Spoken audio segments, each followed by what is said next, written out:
இன்றைக்கி டே காலையில் 6:30 போல் ஸ்டார்ட் ஆயிருச்சு. கிச்சனுக்குள்ளே வரும்போதே ஒன்று வெஜ் ரைஸ் இல்லைன்னா டொமேட்டோ ரைஸ், இது ரெண்டில் ஏதாச்சும் ஒன்று பண்ணலான்ற ஒரு மைண்ட் செட்டில் தான் உள்ளே வந்தேன். டீ குடிக்கிற கேப்பில் என் ஹஸ்பண்ட் மைண்டை மாற்றி விட்டாங்க. எக் ரைஸ் சாப்பிடணும் போல் இருக்குப்பா, பண்ணி தரியா அப்படின்னு. சரி, அவங்க கேட்டுட்டாங்களே பண்ணாமல் இருந்தால் எப்படி அப்படின்ட்டு எக் ரைஸ் பண்ண ஸ்டார்ட் பண்ணியாச்சு. எப்படி பண்ணுறதுன்னு பார்க்கலாமா? அதுக்கு தேவையான 2 வெங்காயம், ஒரு தக்காளி, ஒரு பச்சை மிளகா.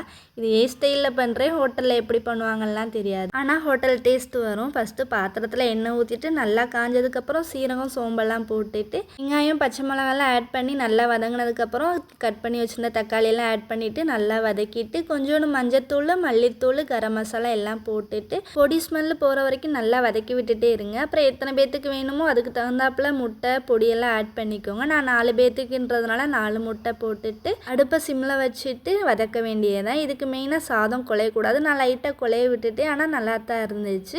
இதோட சாப்பாடை போட்டு கிண்டிட்டு சாப்பிட வேண்டியது தான்.